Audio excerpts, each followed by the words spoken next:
Again, we automatically have to change our perception of Islam based solely on the demographic data. That's all it takes.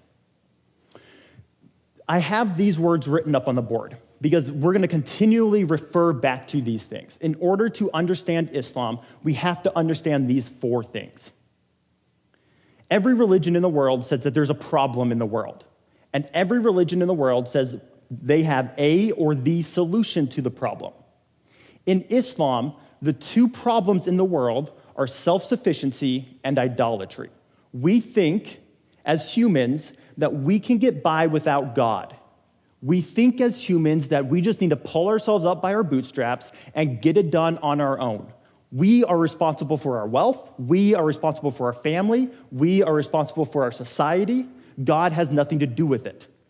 That is the major sin in Islam, the number 1 sin, thinking we can get by without God. The second major sin in Islam is idolatry. Following very closely on the first one, if we think we can get by without God, then we very easily replace God in our lives.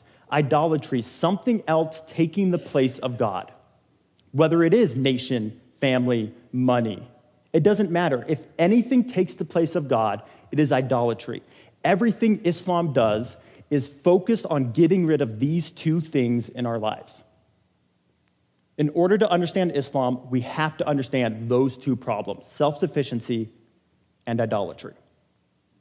The solution then to these 2 problems comes from the word Islam itself. If we translate Islam from Arabic, we get 2 words, peace or surrender.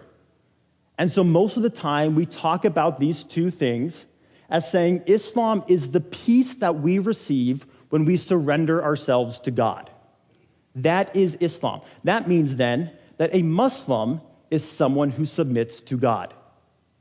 A Muslim is not just someone who believes in Muhammad.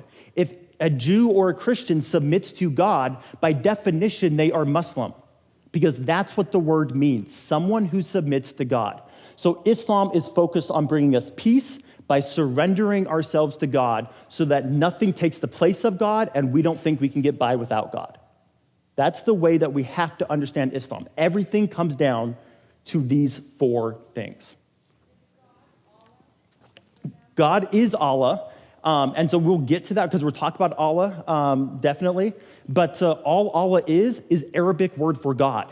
It's like me saying Dios in Spanish. It's like me saying Gott in German. When I went to a Palestinian Christian church in Israel, 5-6 weeks ago now, in this Lutheran church in Palestine, the pastor referred to God as Allah.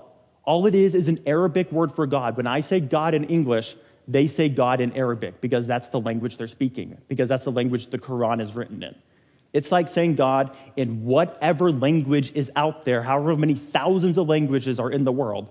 All Allah is the Arabic word for the God. It's not a name. It's God. But we'll talk about who God is.